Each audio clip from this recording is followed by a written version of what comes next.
Hello and welcome into Fantasy Focus Football. It is Wednesday, September 13th. My name is Daniel Dopp here with Mike Clay and Field Yates. Fantasy Focus Football is presented by Geico. Switch to Geico, see all the ways that you could save. Guys, it is so great to see your faces. Here with my two best friends. How you doing today?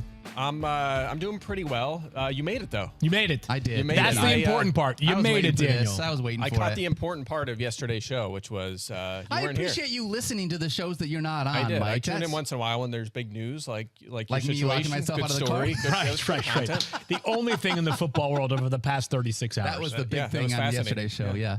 That was really frustrating. I got to be honest. You get a phone call. You give a phone call to a locksmith, and you know what they say? Yeah, See we'll you in send 2 hours? someone out in a little bit. And it's like, do you have an ETA on a little bit? And they're like, nope, whenever our guy comes available. And it's like, I got work in 30 minutes, guys. But that's just like when you need work on your cable or something, and they say we'll be there between the hours of 8 and 5 or something. That is exactly what it was I'll just like. sit here all day and wait. I'll tell you what, Field Yates did an awesome job with Stefania, being able to do an incredible Tuesday show. Thank you, Field, for doing that for You're me, so knowing that I wasn't able Daniel. to be here. You forgot the part that's like the final straw for when you actually lock your keys in the car. Is that first of all, it sucks. You have to call someone. You have to wait several hours. Yeah. And then once they get your keys out of your car, they'll be like, okay, that's $419. Exactly. Yep. And you're like, well, there's no recourse, right? Like, there's no other way to do this. Nope. There's no alternative option to get my car keys out. So I will fork over $419. Insult to injury is Did how you it felt. invoice Mike for that? Because indirectly it was Mike's fault. It probably was. I was going to say, like, on top of that $419, you also have to refill your gas tank because your car was running. My car was that's running another $419 these You're days. right. So that's rough. It was a really tough Tuesday for me, guys, is all I'm trying to say. Maybe give me a follow on the X at Daniel Dopp. A little bit of love will go a long way. We got a lot we're going to talk about on the show today. Guys, it is week 2 rankings. You know how in week 1 we were just sort of trying to figure out how we rank guys because we don't really know? Well, in week 2, we got 1 week to be able to overreact. So now it's easy. Right, now we definitely know everything about our rankings going forward. It took me like 5 seconds. So it's like, this is easy. Now we know exactly where they're going to finish every week. It really was. You know, do you think people care about how we come together or how we make our rankings? Do you think they care or no? As long as they're correct, I don't think so. that's No, I'm just curious. Like, do you think people are interested in the process? Yeah, I think to an extent. I think there's some people who don't have a lot of time. Yeah. Actually, I have an article, which I don't think we've talked about this, just kind of a quick, like, how to run your team in 15 minutes if you don't have a lot of time. And a lot of times that is just, this is the guy. I have an injured guy. I put him on IR. I just pick up the top projected guy, plug him in, and, you know, people don't have time. And that's fine. And there's an article kind of how you can manage your team on just 15 minutes a week. So there's that group of people, and then there's other people, that would be curious about the process and understanding that kind of thing. 60 seconds here. Mike Clay runs the projections. Obviously, those projections are the foundation for everything that we do here at ESPN. Yep. We have a system that each of us has an individual login to, and we can go and we can make alterations to our rankings. But the default, it's not like the quarterback ranking space is just an empty canvas and we have to go click and drag. All right, Patrick Mahomes 1, and then Josh Allen 2, and Jalen Hurts 3. No, it starts with Mike's default rankings of his projections, and then you just toggle up and down. So if there are players that you feel strongly Mike is wrong about, then you move them down or up, and that's kind of how the rankings come together. But people often say, like, you guys tend to see players fairly similarly. Well, when you're starting from the same foundation, it is usually going to lead to more times where you think things similarly than you do think things dissimilarly. And early in the season, though, as Daniel and you just referenced, Mike, there's probably the chance that we do have greater discrepancies in our rankings because there's so much that we still don't know. So here's my question. How often do you open up the feed for the first time? Yeah. You see them rankings, you start moving guys around, and you're like how many times on average per week are you like, what? Is this guy serious with this? No, like, you know what? You mean I'm like, I see that Mike Clay has someone projected somewhere, and I'm like, is this guy serious? Yeah, Mike really like, that happens at least twice a week. Yeah. Twice a week to me. Only twice? That's it? Yeah, probably. You're pretty good at what you do, I think. There's only like 2 there's, players. There's definitely players that catch your eyes for different reasons. I will say this, though. I want that list every week. I will start to send it to you then. You should. Actually, I'm serious quarterbacks about tend that. to be where I think things vary a little bit more, just because maybe I put too much stock into certain things in quarterbacks. I love when they ask me to do kicker rankings during the week. It's my favorite thing. So like, who would you prefer? Like, just would you prefer Riley Patterson or Dustin Hopkins? And I'm like, well, I'm going to go to Mike's projections. That's what I was going to say. have one rule. I have one rule in my kicker rankings every single week. I take Justin Tucker. I take Harrison Butker. Tucker's the GOAT. Yep. Harrison Butker plays for the best offense. Yep. And then Jake Elliott, who just bombs kicks left and right, and I just drag him to the top. Those are the top three. You know what's funny about kickers is I was doing a little work on the projections during the offseason, and I noticed that like I was trying to correlate like how good an offense is with how many field goal attempts there, and it's like an upside down U like this, right? Yeah, Because right. the bad teams don't kick field goals because they're not in scoring position. Right. The good teams don't kick field goals because they score touchdowns. Yep. And that leaves the kind All of the the middle middle ground. teams. And you think Can about we a just- team like Chris Boswell last year. The Steelers were better than you realize offensively. They just could not score touchdowns at all. And Boswell had like 5,000 field goal attempts. Can we just It's kind of interesting. rewind 45 seconds? Uh-oh. I was doing some work during the offseason on my kicker projections. Look, I have to. You got to get out more, Mike. I also did punter work on punter projections. Mike. How did your Yesterday, long snapper projections work out? we don't have that scoring yet. I'm working on it. I've been pushing for long. Oh, my offense. gosh. No, I love you, Mike Clay. Yeah, so we did that. I mean, what was it, Monday? I went through every player that played a snap in week 1 to adjust the projection. So all the like if you play IDP, they should align with their usage and everything. Then week 1 is tough. Week 1 is an absolute grind, but I stayed up late till like the middle of the night, Monday night. We got them can all done. have fun so. with it, but we are so freaking lucky to have Mike as a teammate here. appreciate at that, ESPN. man. Thank you. Absolute legend. All right. And in all seriousness, I'd like to know those guys when you're like, you know what, that's suspicious. Well, we'll talk about some of them a little bit later on Yeah, in the show. I Mike. know Trust them, me, baby. I got a few of them. Because I won't change them, but I'll at least build some evidence as to why I'm right. That's I'll do fair. that. That's all right. And a quick shout out to our buddies at Trophy Smack. If you want to get a championship belt like this for your fantasy league, head on over to trophysmack.com for 20% off. Use the code FOCUS BELT. 10% off with the code FOCUS BELT. You know what? If people go buy one and they heard 20% off, you owe that's the on extra me. 10%. That's on me, to them. guys. All right, I'll so do just that. request Daniel on Venmo. Actually, I heard if you buy 1% for every belt sold goes to Daniel for his fund, for Is his that how car, that for his goes? locksmith. For the locksmith. For the next 10 I need minutes, one of those. That's 1% pretty of good. every sale. All right. All right, let's dive in with a little bit of news before we talk some rankings here. Jonathan Taylor, you were not here on the show to be able to talk about this. I actually wasn't here on the show yesterday to talk about it either. But Jonathan Taylor, we got some good news looking like he might be coming back, like we're talking about once his IR slot is done, Field. So let's After talk 4 about this weeks? a little bit more. So he's on the PUP list right now. Sorry, which not means he's IR, unable PUP. to be Correct. back until at least week 5. But Adam Schefter reported on Sunday a couple of important elements. First of all, he could pass, talking about Taylor, but probably Schefter too, he could pass a physical right now How can you be on PUP if you can pass physical right now? because he's not hurt. So you don't have to be hurt to be on PUP? No, you do, but he's not. Okay. I so mean- like them admitting that he could pass a physical. No, they didn't. They admit didn't. anything. Adam No, Schefter no, said that. Yeah, Schefter's right. Who Okay. knows All who right. the source is? But like, just And this isn't reminder a people. surprise, yeah. This is not about the health of Jonathan Taylor. Okay, this is about the fact that the Colts and Jonathan Taylor are on the rocks right now, and they see things very differently. That being said, it's good to discount the possibility of the health being a concern and that there's a chance he could return as soon as week 5. The million or maybe many million dollar question is, who will that be with? But if you drafted Jonathan Taylor, one of my hesitations was the possibility that he and the Colts remained at odds until week 8, 10, 12, maybe even 14. Yep. It seemed nasty for a while there. It sounds like you may have found yourself a value if JT is back on the field with anybody by week 5, week 6, or week 7.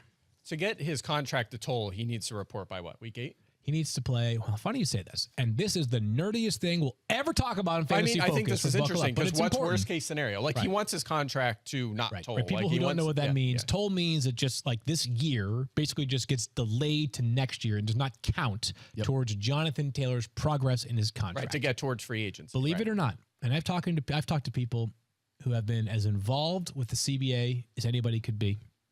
People who know this stuff backwards and forwards. There's actually some ambiguity. Interesting. And really. while I think the Colts or any team would feel like it is a certain number of games, I think there is a plausible case for Jonathan Taylor that he needs to be on the active roster, 53-man roster, for one game. Interesting. One. Really? And so if things remain at odds, worst case scenario does, in my mind, remain the possibility that he shows up for 1 week, whether that's week 5 or week 18, and then says, I'm done. I made my contribution towards getting 1 year closer to free agency. But it is not, there was some reporting that he needed to play at least 6 games. Not the case. It's not 6 games, at least not in the eyes of people that would be defending Jonathan Taylor's case. And as you can imagine, if Jonathan Taylor and his side feel as though he needs just 1 game, and then he only plays 1 game, they will be willing to fight that tooth and nail if it ever got to that point. Interesting. Are you doing with anything Jonathan Taylor? If you drafted him, you're likely just Hanging holding on tight. to him, right? Nothing you can do about it. If you didn't draft him, is there enough positivity here that you're like, hey, I might want to go out and try and acquire him? Or is there enough vagueness in this situation that you're like, if you're 3-0, then maybe like if you've got That's a great good depth, point. but we're only 1 week into the season. You're Like, right. Even if you had a great week in week 1, it's way too hard to say that like, yeah, you know what, I'm stocked enough in the cabinet to go make a Jonathan Taylor trade and part ways with my 4th receiver or my 3rd running back. sorry you didn't draft as well as I did, Field? Yeah. So Oh, I'm sorry you didn't draft as well as me in the focus league. Cool. That's right. That's true. You had the highest over scoring the team. entire. That's right. You guys didn't pay me yet for my week 1 high scoring. All is right. that a thing? Are we doing that? No, No, But- you are. We're not. You are, yeah. You're You like, are- yeah, you you owe me specifically are. $10. Okay, here you go. Yeah, Like, All right. Let's talk about our week one. Anything else you want to add on, JT? Are we good to jump into No, rankings? I mean, could be back as early as week 5. Not, Yeah, my big won't be takeaway before- was that the risk seems less risky than it did at the time of drafts. Yeah, exactly. So we'll see. And the trade deadline's week 8. So somewhere in that vicinity, he could be traded or play for the Colts by week 5. Yep. And It's obviously right around they're running. Halloween, so that's about week 8. Yeah, and they're probably motivated to get him on the field after what we saw from their running backs Oh. in week 1. You know, it's Yikes. unfortunate. It looked like Evan Hull, the rookie, was about to, Deion Jackson was struggling. They were about to give it to Hull, and he Yeah. got hurt, and he's on IR for 4 weeks now. So that dream is kind of dead for now, unless Taylor gets traded. I mean, in fairness to Deion Jackson, he did average over 1 yard per carry. Not by much. That was not. My guy, that was Zach bad. Moss, might be back this week. He could be Name back to this watch. week. If you're Does sound desperate like. at running Guys, back, you're throw really him on your desperate bench. if that's what you're. Okay. Hey, throw some him on of your us are in bench. 16-team I leagues. competitive leagues. I stumbled upon Zach Moss on a bench in a dynasty league this week, and I was like, oh, All right. let's go. Yeah, I don't know do what the that. circumstances were that led me to getting him on that team in the first place, but I'll take it. We have so many teams that sometimes I do the same thing, even with like week 1 breakouts. Like this week, there was multiple teams where I was like, "Oh yeah, I spent a 4th rounder on Puka Nacua. Yeah. Awesome, that's Did cool." you really? Like, Stop. No, you or didn't. even a late round flyer. Like, Did you? Good Oh for yeah, I you. have him on Stud. several teams. Yeah. That's so amazing. damn good at this, Mike. Just good late flyers. It's all a little lucky. All right, we're talking our week 2 rankings. It's presented by Geico. Switch to Geico. See all the ways that you could save. Going to start with the number 1 quarterback Yeah, in yeah. fantasy last week. That was Tua Tagovailoa. Here's was number what I 2? saw. Who was Mac number Jones. 2? Mac Jones. Yes. Number 2 quarterback. Wow, that's insane. The way that the week 1 quarterback situation worked out at the top of fantasy is very Well, interesting. as we know, though, the way they finish in week 1 is how they're going to finish season. The rest of the season. That's right. I claimed Mac Jones. I dropped Josh Allen Smart, to okay. claim That's smart. Mac Jones off waivers today. Everything- So we would all do that. congratulations Checks to out. me for winning the league. I want to ask you guys about Tua because what Let's we do it. saw in week 1 was a back and forth shootout with the Chargers in which Tua threw the ball 45 times and they ran the ball 13. Yeah. How often do you think that we're going to be in this situation? Like Tua's not going to throw for 400 yards every week, right? Maybe. But is this a situation where they're going to throw more often than run? I think that yeah. gap is going to be closer than what it was. But is there still enough there that Tua is a top 10 starter for you this week? I think the interesting part of the Tua conversation is actually less about the balance and more about the matchup this week. That Okay. to me is the only reason why I think Yes. people are probably saying to themselves, is he going to go for 27.15 points? No. Let's talk about the things that Tua doesn't do anymore. Doesn't run. No more. 5 a yards runner. last week, 70 all of last season. So we need Tua to absolutely snipe as a quarterback, as he has shown, as he showed in week 1 when he was one of the best players, regardless of position in the entire NFL. He was absolutely brilliant last week. He can throw with the best of them. 466 yards, has a top 3 wide receiver tandem at worst in Tyreek Hill and also Jalen Waddle. But while Tua has never lost to Bill Belichick, he's ever dominated him in fantasy football. Now, you can make the case that a lot of that came prior to, or 3 of his 4 starts have been without Tyreek Hill, but week 1 last year with Tyreek Hill, relatively kept in check. As a I matter think of it was fact, like 220 yards and 1 touchdown. yeah, something he's like never that. thrown for multiple touchdown passes against a Bill Belichick-led defense. Really? So that's the question I have. I think it's going to be less than 466 yards. I don't think it's going to be 215 yards for Tyreek Hill and 3 touchdowns. But I still have him as quarterback 7. I'm most optimistic out of the 3 of us because, damn it, that was impressive this past Sunday against the Chargers. It was. I'm at QB 9 for this week, so again, very close to it's a streaming option. He was QB 7 last season during his full healthy games, despite not much in terms of rushing. But I will say this: we've seen better than this from Tua before. Week 2 last season, he had 469 yards, which was more than he had this past week. Also had How many 6 touchdowns? Yeah, touchdowns there in we that go. game Yeah. against Baltimore. He only had 4 20-point games the entire rest of the season, and I believe his next 3 games after that big game, one he left early, he had like 460 combined passing yards in those games. So we've seen these spike games from Tua. We've also seen plenty of down games as well. Can he be a back-end QB1? Yes, I think so. But that rushing is going to limit him. It's going to limit his ceiling and stop him from getting to that conversation of the elite. I think, unless Tua is just, I mean, look, his efficiency throwing last year was elite. Like, he was up there in QBR, YPA. Like, maybe he is a budding superstar, and he does put up Mahomes-like stats. It's possible. We don't know for sure. That's best case scenario, obviously, or Herbert-like stats maybe is a better example. But I think for now, it's safe to consider him kind of a fringe, a streamer for the time being until he shows it for a longer stretch of time. The Patriots held your quarterback, Jalen Hurts, to only 12.5 fantasy points. I mean, that is, when you're talking about it, that is part of the conversation. Like, my question is, if you're not starting Tua now, when would you be starting Tua? Like, if you drafted Tua Tagovailoa in your draft, you didn't get one of those top 8 quarterbacks, right? Yeah. So you drafted Tua as a starter. You have to start him this week unless you think that there's someone farther down this list that you like. I think it would be if you were like a late quarterback drafter. And Tua was not one of the top 10 or 12 quarterbacks taken in some of the leagues that I am in. And you ended up with, just making this up here, Tua and Kirk Cousins.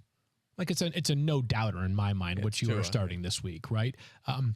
I've said this several times recently. I saw so many teams double up on quarterbacks this year. Mm-hmm. So if Tua was one of your 2 quarterbacks, it likely wasn't, Tua plus, Joe Burrow. It was more like Tua plus Hopefully Kirk Cousins or Tua plus Anthony Richardson or something like that. Yep. And I think at some point during the season, when we have enough of a sample size, we'll be a little more pragmatic and sort of process over results driven. Right now, the process is a bit more with your heart than your head. And if you have Tua on your roster, it's going to be damn hard not to play him on Sunday night, even in a matchup that we think will be more difficult than what the Chargers showed. The Chargers, man, I just was surprised because the Chargers played him so brilliantly last season, but they had no answers for Tua. This Dolphins team kind of reminds me of like when you're playing against a knuckleball pitcher in baseball. And that first time through the lineup, you're just like, I don't know what the hell I'm supposed to do here, right? Mm-hmm. That seemed like last year, early on, teams had really no answer for that Dolphins offense. Eventually, the offense kind of slowed down when they hit the teeth of their schedule. But it's going to be tough, even with the spectacular defense in New England, to really contain this Dolphins offense on Sunday night. Yeah, sometimes I feel bad for guys like even the Chargers. They might have a really good defense. On paper, it's a great defense. Mm-hmm. It's almost like you have to throw this away against Tyreek Hill. I remember this with like Casey Hayward as well. He was always so good for the Chargers, and then they would face the Chiefs twice a year, and he'd try to follow Tyreek Hill, but he couldn't because he's moving all over the formation, and he's incredibly fast. I rewatched this game last night. You can't stop Tyreek Hill. Nope. The guy is ridiculous. He was just running right by people, and he catches the ball where it doesn't matter if he's going deep or in the short area. He catch it and run for 25 more yards, or I'll take the top off the defense. The dude is just unstoppable. He might go for 2,000. Like, he really could hit 2,000 this year. What happened to J.C. Jackson? He had an interception in that game. I mean, there's that. Did you see the rest of the plays, though? He got benched. In this game? Yeah. Oh, yeah, he did, because Mike Davis actually led them in snaps. Yeah, this guy who made $80 million from them. That's tough. Now, obviously, last year, maybe season. He's coming around. Yeah, is he 100%? Yeah. Brandon Staley, who was so judicious with his words, just basically said after the game, like, not very good. He softened his stance a little bit a day later, but that's an interesting one to watch out there in Los Angeles. All three of us have Tua as a top 10 quarterback here heading into week 2. Let's talk about Geno Smith, who went up against what was supposed to be the worst defense, which was the Los Angeles Rams. And I'm checking in. He finishes quarterback 22 on the week, Mike Clay. Mm-hmm. Now he gets to take on the Detroit Lions, who held Patrick Mahomes and the Chiefs without Travis Kelce, I will say that, to only 20 points. Are you starting Geno Smith this week? I think it's not the worst situation. We're all QB 13, so he's a borderline starter in 12-team leagues. We really see this one differently, guys. I know we're way off on this one. Again, I think he had some excuses there. Very much a new look defense. I guess the personnel was very different, like kind of learning things. I guess I don't know. I'm just making excuses. He's been trying. I'm trying, but his real excuses are both offensive tackles got hurt. Correct. They're bringing in Jason Peters right now. 41-year-old Jason Peters to play left tackle. Mike calls running backs that are 28 old. Exactly. Jason Peters. Hey, geriatrician Jason Peters, Look, new Seahawks left tackle. Have you seen that guy? He can play till 50. That guy's huge. He is huge. Yeah, he just get in the way. So there's that. Also, from a fantasy perspective, again, they only ran 46 offensive plays. That would have been their lowest all of last season. Yeah. They averaged 61 per game. That's going to fix itself. They're going to run 13 to 50 more plays per game, and that's going to add to his fantasy appeal. He also had at least 12 fantasy points in all but one game last season. That was against the 49ers. So I do believe, especially when you consider his group of wide receivers, good duo at tight end, good group of running backs, that might be Geno's worst game of the season. Yeah. I think it probably will be his worst game of the season. I know that the Chiefs did not have Travis Kelce last week, and I'm not trying to pander to Daniel, but this Lions defense might be coming around a little bit as well, right? They spent a ton of money in the offseason to get this defense right. And I know he was great last year, but we could be looking at like a perennial all-pro player in Aiden Hutchinson who just destroyed the Chiefs last week. And that's not just some average run-of-the-mill right tackle. That's Jawan Taylor. He have $20 million per year and false start on every play fame. Like, it's a legit offensive line that he did some serious damage. And Jawan Taylor, he's still awesome. And he had his share of wins as well on Thursday night. But this Lions defense last year was like the chalkiest matchup to have your quarterback always go start up against. Everyone, yeah. Now this year, like, it may not be as much of a positive matchup as we would have forecasted it to be coming into the season. I've got Geno as quarterback 13. I want the Seahawks and the Seahawks fans to listen very closely to me when I say there's one thing that the Seahawks need more this weekend. More Bobo. Yeah. More Bobo, baby. Do you have him on all of your dynasty teams? Literally everyone. That's amazing. Yes. And if there's anybody out there that is listening to this podcast that has the capacity to make throwback jerseys for the Seahawks, but customize them, I'm in the market. I will pay market price, whatever it is, because you can't currently get this on the Seahawks website. You can buy, DK Metcalf throwbacks and a few others, Lockett, Geno, etc. You can't buy a Jake Bobo one, and I don't want the standard. I don't want to customize just a regular old traditional uniform. I want a Jake Bobo throwback Seahawks jersey. All right, we got to make this happen. But I want to know. All right, so you're Shane Waldron. Yes. You're running this team. Yes. And you got DK Metcalf, Tyler Lockett, Jackson Smith, and Jigba in the field. Right. Who you pulling off? Who am I not pulling off for Jake Bobo? It's my question to you. Okay. So you're saying how many touchdowns did those three combine for in the preseason? 0. How many did Jake Bobo have? 3. I think 2. I just guessed. I had no idea. It's not that good. It's math. He's pretty good. Wow. Come on. Wow. No, I mean, it's obviously going to be. But he was legitimately playing for them. Yeah. Like Jake Bobo was playing and he was more of like, I'm trying to think of the right word, sort of like Ben Skoranek last year for the Rams, like blocking a lot and doing stuff that goes past the box score. But I play in a goes past the box score fantasy league, and he was my high scorer for last week. So good. They do. That 4 job there is wide open. D. Eskridge is suspended. Derek Young on IR, so he could It'll be him. take It's like, to me, it's not even like a cool story anymore. Like, that's his job. Yeah. Like, there's way too much positivity, and like an undrafted rookie playing a real role in week 1, it's his job. Yeah. All right, let's talk about some running backs here. Rachaad White, we were all really excited about him as a potential RB2 in our fantasy lineups, and they took on the Minnesota Vikings. Yep. Gave us 6.9 fantasy points. The positive, though, is he had 19 touches. Yeah. Sean Tucker, the other guy that we've all been excited about behind him, only had 7. So a couple thoughts here. And I'll take this one because I think I was the one that suggested that we talk about Rachaad White. I think whatever side of the Rachaad White argument you were on during the offseason, you won in week 1. Yeah, right? The idea was, hey, if you're a pro Rachaad White guy, unlike Mike Clay. Yep. No, you were pro in fantasy. Yes. But if you were pro Rachaad White, the calculus was this. Very little competition in the backfield for an offense that we don't really know what it's going to be, but if you're getting somewhere between 15 to 20 touches per game, you're in business. Yep. If you were anti-Rachaad White, the biggest question mark was efficiency. Week 1, 17 carries for 39 yards. 2 catches for 10 yards. Poor efficiency. So I think whatever you wanted, you got in week 1. Whether you wanted him to be very busy or whether you wanted him to be a poorly efficient running back, you got both of those things. 19 touches is a good number of touches for an RB2. Oh, if that continues, he's going to be an RB2. There's no question about it. He can be super inefficient. He's still going to be a viable fantasy starter. I was disappointed going up against Minnesota. Not a front that really intimidated me, so I'm disappointed by the lack of efficiency on that volume. But the Bears did struggle against the Packers running backs badly last week, 185 scrimmage yards to Aaron Jones and company. So maybe he gets back on track. You like the volume? We're still starting him this week. We're ranking him as a starter. The question becomes, does he keep this job long term? Is this a team that turns to Sean Tucker? Is this a team that looks to the trade market? That's a concern right now. I think Leonard Fournette's been tweeting a little bit. Maybe he's thinking about maybe a reunion. Or they could be in the market if he doesn't pick it up. But he has the chance now. He has the opportunity. He's just going to have to play better. Yep. Let's go to Javonte Williams then, Daniel. Yeah, Javonte Williams, a guy that obviously we were looking. Mike, you've got him ranked as running back 22. We had a lot of questions coming into week one as to whether or not you could start him.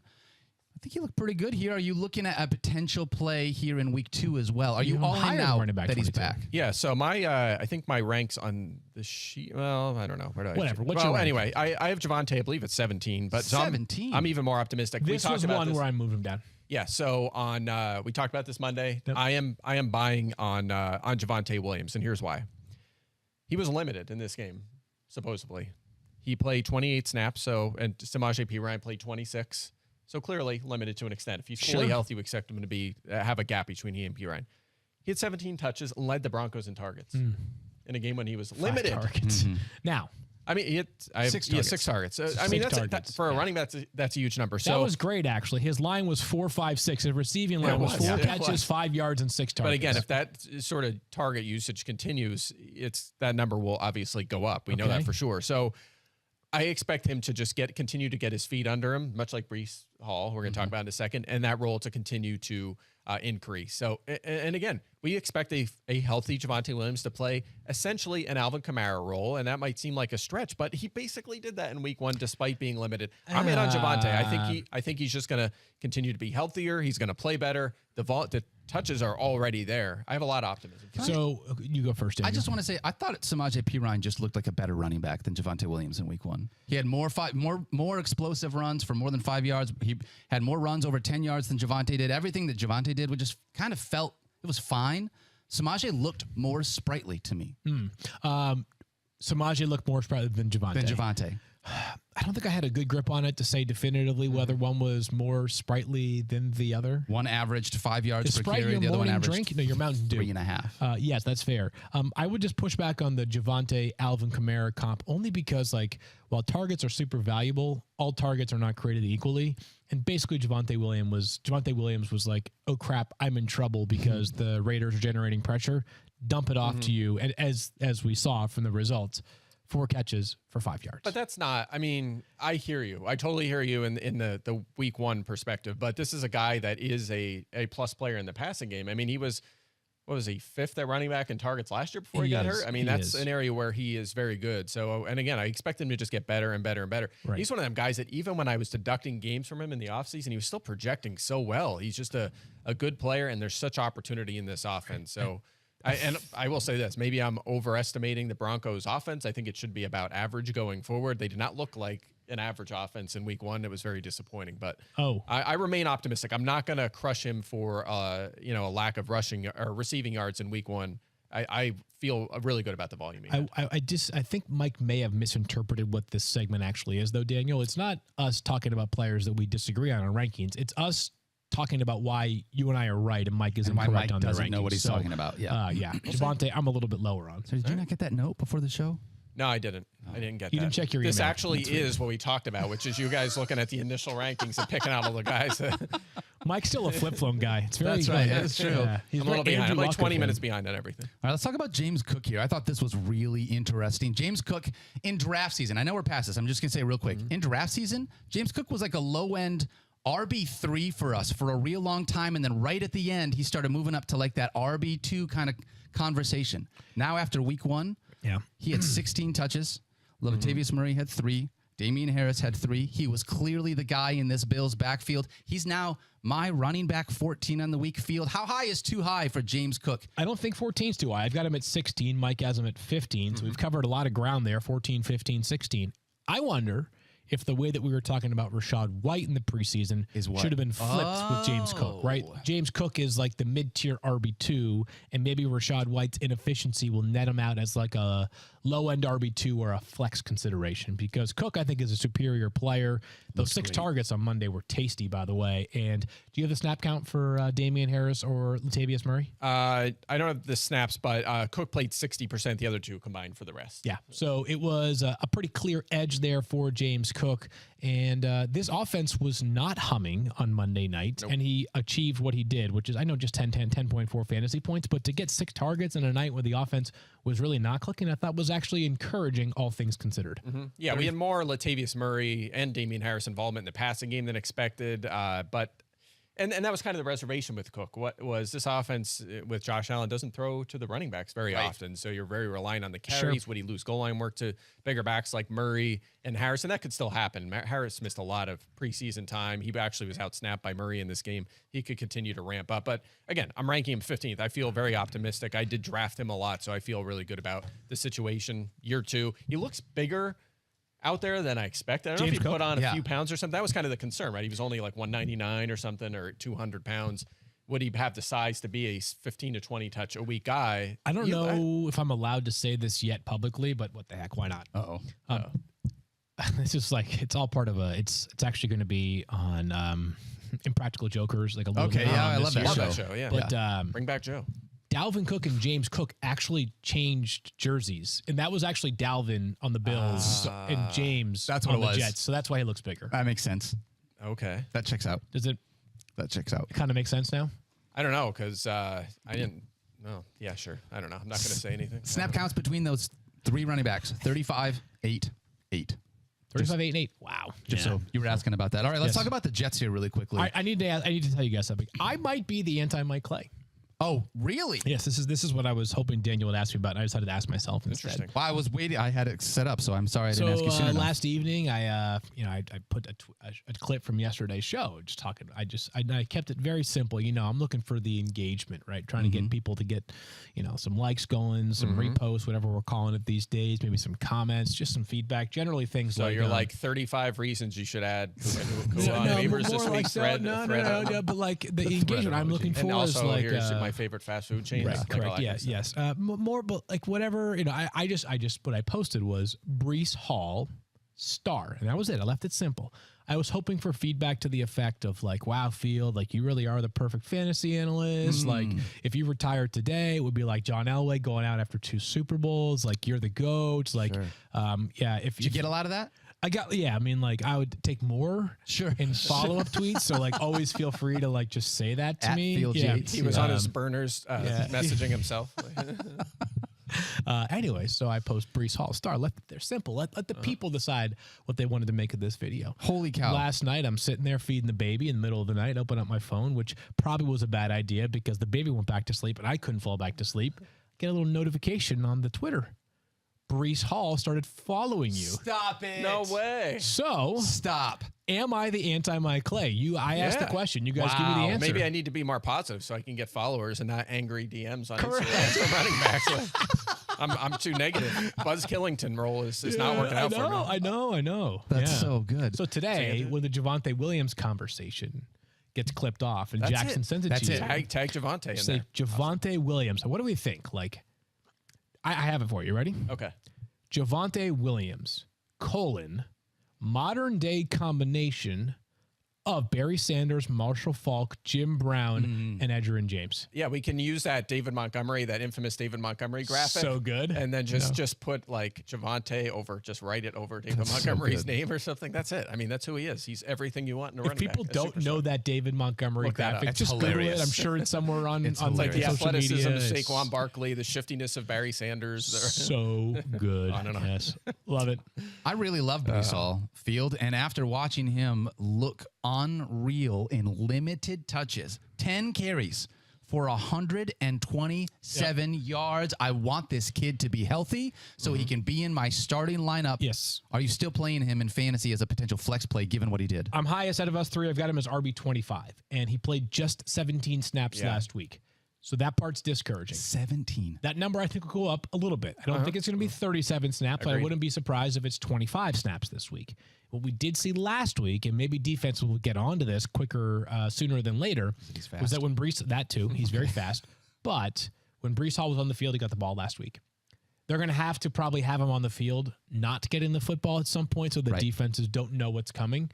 But if that snap count goes up from 17 to 25 or 27 and that touch total stays around 12, 13, 14, 15, I'm taking my chances on Breece Hall because when we talk about stars at running back, he needs to be on the list because it was just remarkable. He looks incredible. He looked unbelievable yesterday.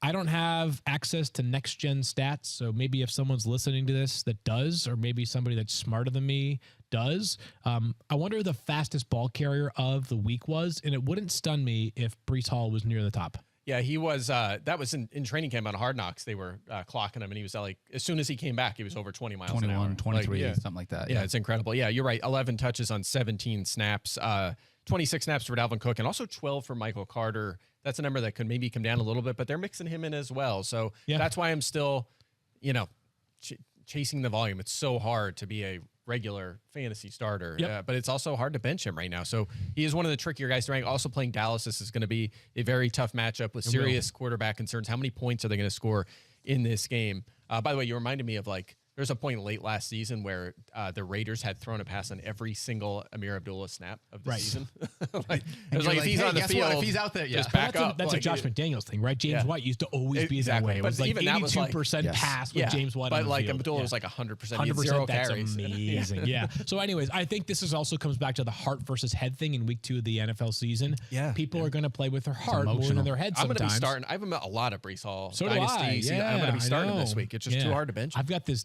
keeper league. It's not a dynasty league, but it's a keeper salary cap league that I had a good weekend, and then I just got dusted because my opponent, I was up big. My opponent had 3 players left.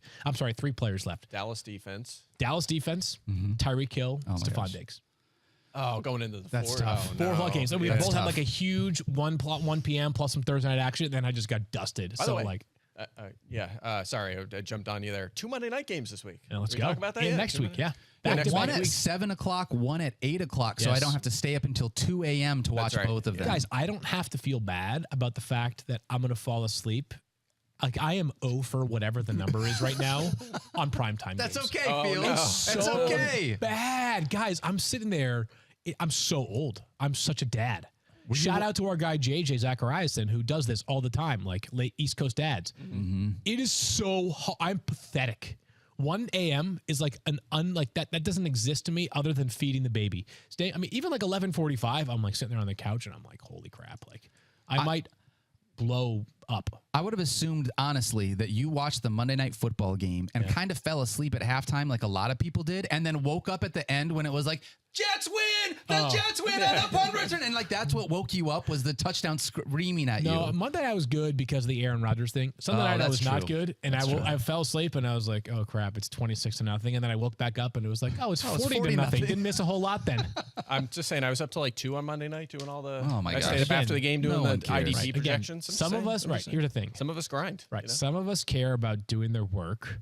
Others of us care about engagement on social media. That's right. So again, you're doing a better job of that. For sure. Hey, I think you're the GOAT, and sleeping on your couch is totally legitimate, and working hard is overrated. Do you want to go down barrel and talk up Javonte now too, so you can steal Just that so you one? can steal that from Mike. Like my always, base. Field who said all the nice things.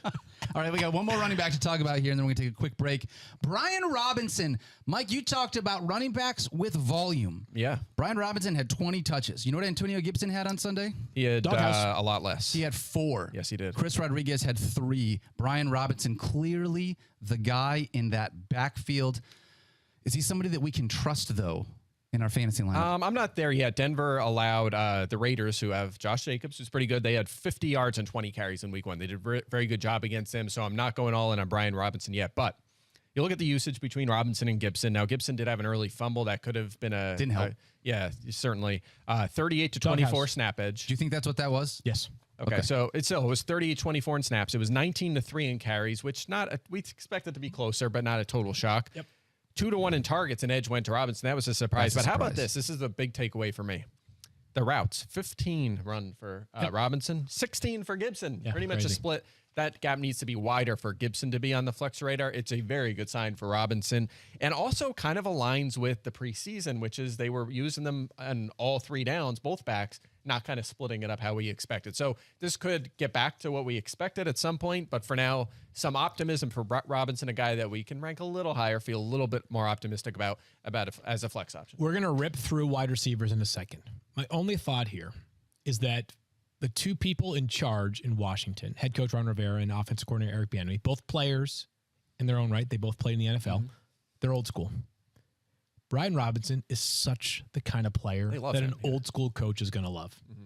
Tougher than a $2 steak, right? Like the guy, literally came back from being shot multiple times. It was on the field 6 weeks later last year. Like, He is just such the kind of player that I think Ron Rivera and Eric Bieniemy are going to continue to gravitate towards.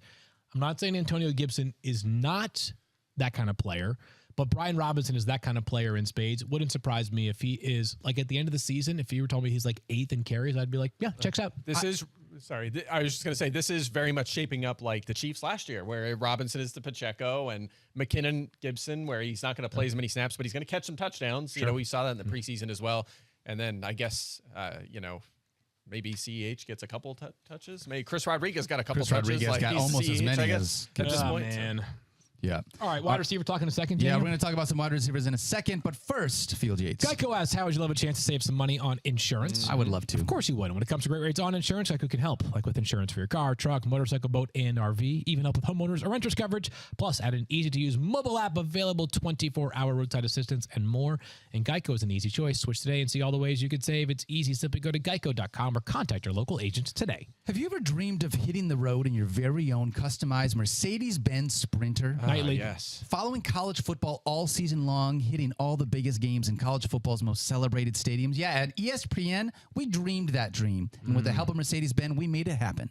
This year, our very own Jen Latta has teamed with Mercedes-Benz designers to create a road-ready, full-functional, state-of-the-art podcast studio on wheels. The ride is pure Mercedes-Benz with an all-wheel drive and the latest driver assistant safety and technology.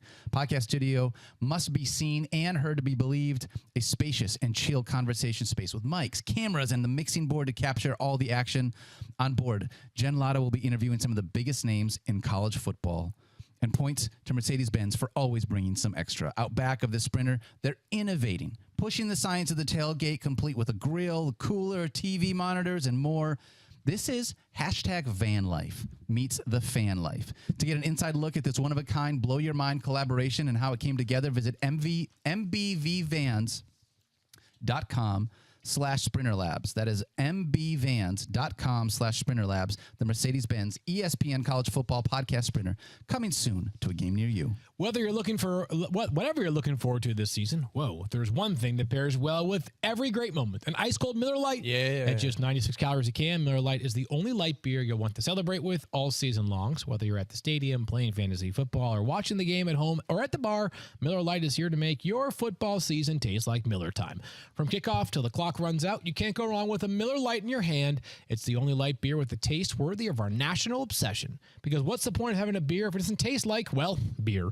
From kickoff till the clock runs out, it's got only 96 calories and 3.2 carbs per 12-ounce serving with a smooth taste and a crisp, clean finish. You get the taste you crave without the calories. So this season, crack open a light beer that hits your taste buds so hard, you feel it in your heart.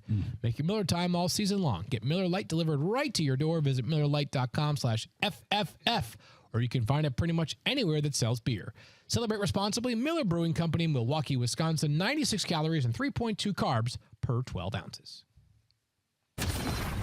All right, back here on Fantasy Focus and Mike Clay, we had talked all offseason long. Boy, can Calvin Ridley really be the number one wide receiver in this Jags offense? And what's that going to look like for us in fantasy? After week one, it looks like it's a top 10 kind of wide receiver kind of guy. Alpha. Yeah, absolutely, especially in this game where we expect both teams to have to throw the football a lot, especially Jacksonville. Kansas City lost week one. You're going to be very motivated, more so than usual, to make sure they don't start 0-2. And if they're leading, Jacksonville's going to be throwing, and that bumps up Ridley a few spots higher in our rankings.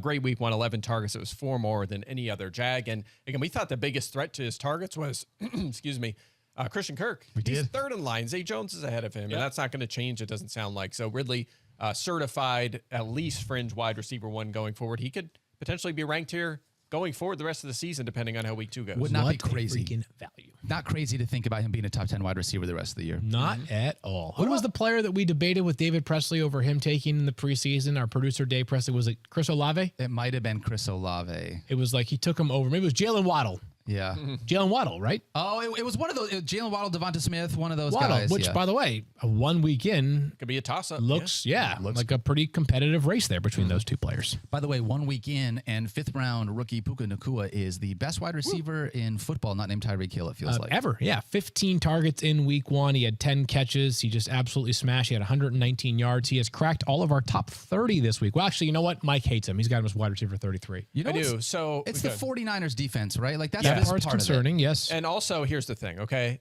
He had 15 targets. It's the most targets by a rookie in week 1 in over a decade. The previous high was... Anquan Bolden. No. Week 1. Actually, I'm going back to 2011. So it's a little over a decade. So 2011, week 1. Who's that? It was, well, this happened in 2013. Wait a minute. You just said 2011. Going back to 2011. So this is the most since. Got it. This is the most over the past 12 years. Yes. The second most is now 2013. I left the now it's Puka Nacua. So the second most is okay. He had 15. This guy had 14. Do you remember who this was? I'll give you a hint. Let me guess. Drake London. No. It was a Patriot. Not even close, obviously. A super hyped like Patriot. Everyone was grabbing Chad him off Jackson? waivers. Kenbrell Tompkins. Wow. Yeah. But what a name. So here's the thing. Rookie receivers with 10 or more targets in week 1 since 2011. Okay. You got Nacua. You got Tompkins. Jags, Rachaad Green, Will Fuller, Tajay Sharp, Quintez Cephas. Your boy. Those are not good. Zay Flowers joins the group. I like that one. Joins the group. That's a good name. And Corey Davis. So what I'm saying here is that this does not mean that Nacua is going to keep doing this and be a star and like we found the next wide receiver 1 or even 2. We don't know for sure yet. We need to see a larger sample. So I'm just saying like you can use this opportunity this week to maybe work a trade. We talked about that on Monday. Just, we want to slow our roll a little bit. There's reason for optimism. He should at least be on rosters. You can consider him as a flex, but this does not mean he's a certified star. You don't get 15 targets by accident, though. Like, obviously, without Rachaad Green there. Well, Kenbrell Tompkins did. Tajay Sharp.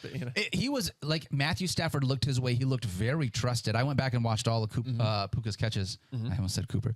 I was all of Puka Nacua's catches. And, like, him Cooper and Matthew Stafford. That actually kind of sounds good. They just looked in some, like, they were together. Now, this 49ers defense is going to be tough, and that's why he's not ranked a little bit higher for me, because coming off of a 15-target game, I would keep just rolling him out there until I know better. It's tough in week 2. I want some bye weeks because it's hard to make him, get him up that high. So let's ask this question for you guys.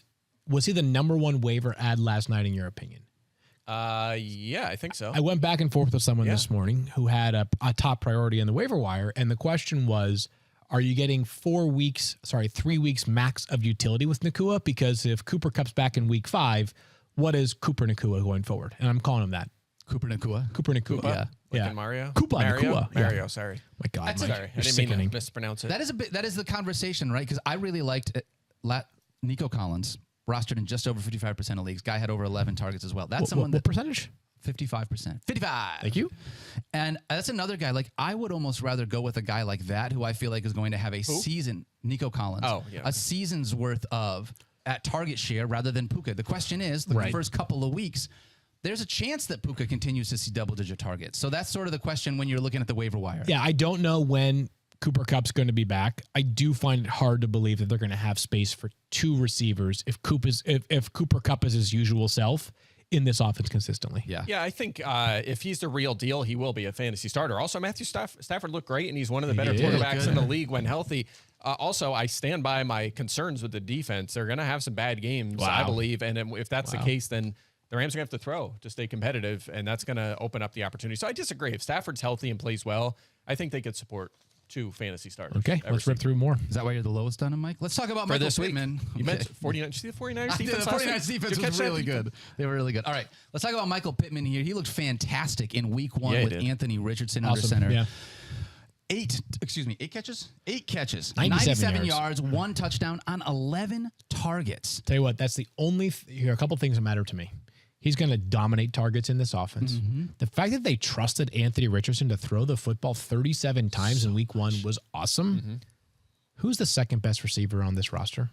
It could be Josh Downs, but Alec Pierce will be the more of a vertical threat. Low Tell you what, targets. the people are starting to get concerned about Alec Pierce already in Indianapolis. So Michael Pittman is going to stand out like a sore thumb in this wide receiver room.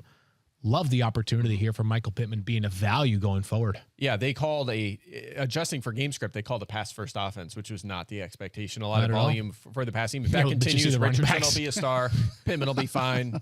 Career low 5.5 average depth of targets, a lot of short range stuff. That's fine in PPR. That's fine in PPR as long as the target shares high. I don't remember if we said this on Monday, but any chance that Fields, you just said this, the Rachaad White, James Cook thing. Is there a chance that Michael Pittman was actually the DK Metcalf we were thinking about and maybe not the Tampa Bay wide receivers? Is Michael Pittman the guy that everybody faded because Anthony Richardson? You don't want Anthony Richardson throwing the football to Michael Pittman. Interesting. And he might deliver some potential flex value here. I will get back to you on that in a couple weeks. I don't have a good enough feel on it. For right now, it's week one. Yeah, I want to reiterate, I still have volume concerns in this offense. It was a good start. It was week one. Good test this weekend. That Texans defense is legit. Yep. Mike, how you feeling about your Garrett Wilson stock? How'd you adjust? Not great. How much time do we have? Because I got to be honest, Monday wasn't feeling too good about this. This one hurts for sure. I also, did you know this? That touchdown that he caught, which was actually thrown to the defender and reached over from Tre'Davious White shattered him in this game. That was part of, on a big chunk of his snaps, is part of why he had not as much volume as we hoped for. That was the first touchdown ever in a regular season game from Zach to Garrett Wilson. Wow. He had 0 of his touchdowns were from Zach Wilson last season. No How about that? Yeah. And I looked at that. 9 games with Zach Wilson last year, 24% target share. That's great. 8.6 fantasy points per game. No touchdowns. That would have been 60th over the full season. Yeah. Not great. He doesn't. I mean, you heard it from Garrett Wilson himself. Aaron Rodgers apologized to him and said, like, sorry, kid. Like, I mean, guys, the vertical passing game is not going to be as good with Zach Wilson. Even close. It's not. And I know, like right now, and I think that I have said this clearly. I think the Jets' plan initially will be to stick with Zach Wilson as their guy. Mm-hmm. Trying out Chad Henne, did I see? Like they're scraping. No, he's the bottom of retired. the I think that one's going to stay retired. Okay, too. all right, guys. Do you remember when the Jets were close to trading for Aaron Rodgers this offseason? The way that the Jets players, who are now Aaron Rodgers teammates, were publicly victory lapping on Twitter, like, yes, we finally got a quarterback. Oh my God. Now I get it. Aaron Rodgers is a 4-time MVP. It's huge, right? Those guys, like Zach Wilson's still on the team. His confidence has got to be so low. Of course it is. If you think this, like, I get it. He's had a 4-month stint to learn from Aaron Rodgers, and the pressure's different now because the Jets don't have as much recourse because there's really not that many quarterbacks that at least at this moment are super available.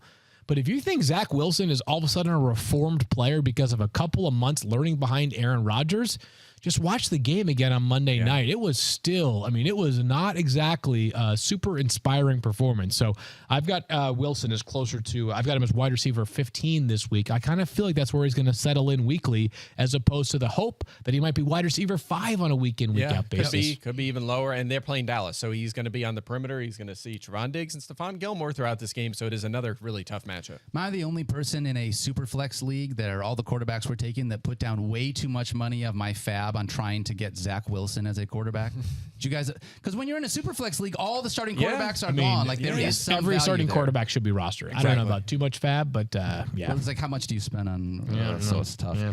All right, let's talk about Zay Flowers here. Zay Flowers also looked unbelievable. I cannot believe Field. You're outside the top 30. Mike and I know what's going on here. Usually I'm on your side with this. You are, right? What's happening here? No, that's a good point. No, I do love Zay Flowers. You guys might be able to convince me on this one. The only thing I'd say about Zay Flowers was just that, and maybe he is kind of perfect for this, but it was all yak in week 1, which if that's the formula for them, it might not be the worst thing. I just think that the upside might be a little bit harder to achieve, even with great volume, because I just think touchdowns are harder to come by if the average depth of target is 2.7 yards, which it was in week Waddle? 1. His rookie season? It might not have been that low. It was. Like, it's basically what it was. It was. I will say this. They only had, as a team, 21 targets. Yeah. He had 10 of them. Yeah. That's a really good sign. They were just building around him in that offense. Totally. Yeah. All right, another guy we're going to talk about real quickly, and then we're going to move on to some players. Oh, no, we'll talk about tight ends and some players really far apart. We don't have to, whatever. Brandon Aiyuk. Guys, we're finally here in this spot. Brandon Aiyuk and Deebo Samuel. We're looking at both of them as being potential starters within this 49ers offense because Brock Purdy looks really efficient. Not a guy that I'm interested in fantasy, but for maybe at least supporting. In a 2-quarterback league and something like that. But you look at what he did for these wide receivers, and I feel like there is more than enough talent to be able to supply these guys with fantasy value for us. This one, to me, is fairly simple, actually. Goes back to the heart versus head thing. You're really not going to play a guy with that much talent and that good of an offense in a matchup that, even though the Rams defense played really well last week, this is not the 85 Bears they're playing. Like, of course you're playing Brandon Aiyuk. You're playing him. You're playing all the 49ers, basically. Brandon Aiyuk drafted outside the top 35 a wide receiver, all of a sudden inside the top 20. Now, let me tell you this, though. If you woke up on Monday morning and Brandon Aiyuk had 4 catches for 37 yards, would I be stunned? No. Of course not. I talked about that Monday, right? He had 3 20-plus point games last year, 2 with 2 touchdowns, just like in week 1. He averaged 10 fantasy points per game in his other, including the playoffs, 17 other games last year.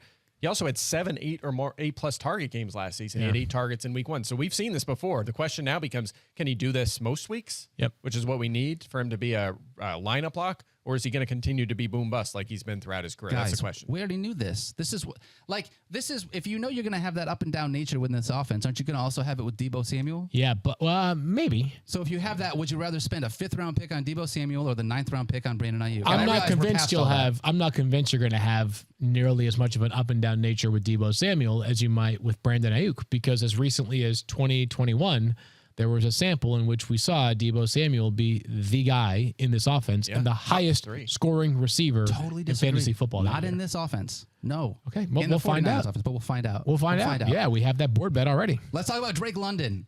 Are you starting Drake London, or is he just relegated to your bench until you finally see something from him? It depends on what scoring criteria you're looking for. I just want him to get any points. Routes run are good. Blocks are good. No, how can you? I mean, he had 1 target last week. All right. I saw the stat this morning about how Desmond Ridder has the lowest interception percentage since the start of last year amongst quarterbacks. Is that because he I also have a low interception rate. Yes, I also don't throw any passes. Yes. Man. The fewest number of passes thrown by a starting quarterback in week 1.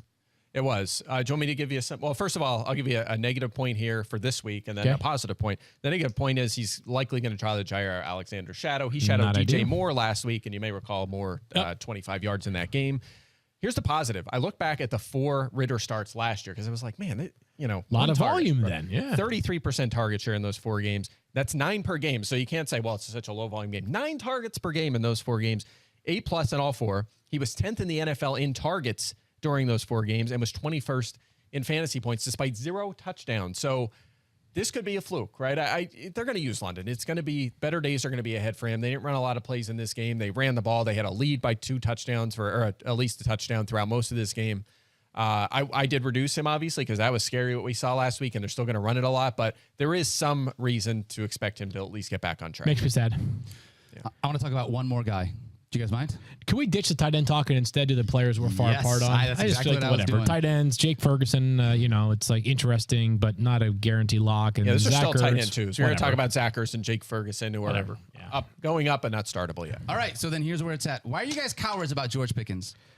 Let's see. Where are you at? Let's see. I'm at wide receiver 29. Field, you're at wide receiver 48. Mike, you're at wide receiver 37. I might have some sort of clerical error there with George Pickens because there's no way that I have him at wide receiver 49 in my Pickens brain. Is a top 39 wide receiver this week. Well, no Deontay Johnson, so obviously we should expect him. That was his pre-Deontay Johnson news. No, I think it might have been as simple as I clicked the wrong button there during our rankings process because, of course, you're more optimistic on George Pickens. Well, then let me ask Mike then, because if you're not far off. Go for it. Yeah, go for it. Why are you a coward on George Pickens? Wait, well, I'm in the middle of you two right now. So how far are you going? Are you moving about you're 20 spots off? You're going to go from 48 to 28? Up to probably like 37 or so. More like 36, yeah. Okay, so a little higher. So I am the lowest. All right. Okay. Well, he hasn't done it yet.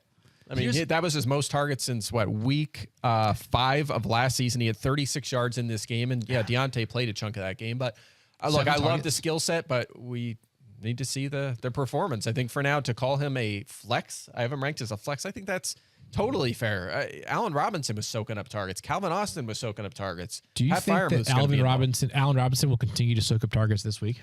Yeah. The number 2 wide receiver, right? Yeah, he's going to be the 2. Calvin Austin's actually playing outside. He's small. We thought he'd be a slot guy. Robinson is in the slot. Austin and Pickens will be outside. I just hope they design 6 to 8 plays per game for Pickens and target him that often. That's what he's going to need. 5 yards per attempt for Kenny Pickett. That was the concern for me coming into this season was is this offense way too horizontal? Week 1, it was. Yeah, it was the Niners, so maybe. But again, that's another thing, by the way. They're playing the Browns. Did you see what they did to the Bengals? The Bengals didn't even have 100 passing yards last week. Can I really look at that game and say, hey, that defense did everything because of the weather, right? That's my only question about it. That's part of it, but the Browns well, whatever. I came into the season high on the Browns defense, so I think they're going to do it again. I just think they have a very, very good defense. And they were without Juan Thornhill as well in that game. I think that George Pickens is going to be a top 34 wide receiver this week. 34. Let's see. What are you I'm cheating at 29, here? Or is this... You're at what? Oh, yeah, 37. 37. All right, so what did you say? Top what? 34. I even gave you some. Yeah, I you even did. gave you. I was saying he's going to be a top 33 wide receiver. Okay. You good with that?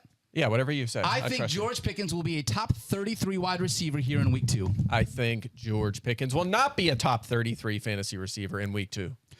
Put on the board. Put it on the board. Oh, love that, Field. Sound like a sounder. I don't know why I just grabbed that mic there, You were but it excited felt for that. important. Yeah. It was sort of like you're a wrestling Made it referee. feel, yes. Yeah, you take it all of a yes, sudden. it's Bob Baffert, Michael Baffert, Bob Baffert. This is Bob so Baffert. I bad. have no idea.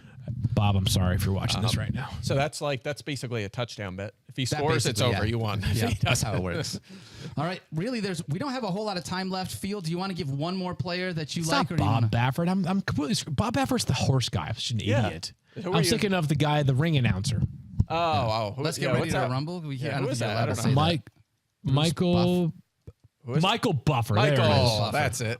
I don't know. Michael I'm not familiar with that name. So. Hey, ladies and gentlemen, boys and girls, How many children of people are all screaming at their ages. speakers right Right, now? just Being like, like, just Michael stop. Buffer, Field. Yeah, a lot. Yeah. I'm an idiot. This is like the third thing that I've royally screwed up, completely unrelated to fantasy football. On top of all the stuff that I've screwed up that actually is fantasy football, what kind of a podcast is this?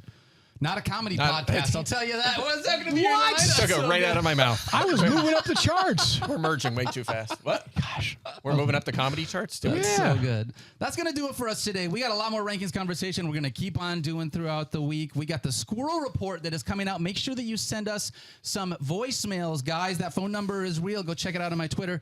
We're going to be back, and we're going to preview a freaking football game tomorrow. Football already. Hey-yo. I am so glad it's football season. For Field Yates, for Mike Clay, my name is Daniel Dopp. We love you guys. Don't forget to love each other. Be kind to yourself. You have earned that. Call the squirrel report.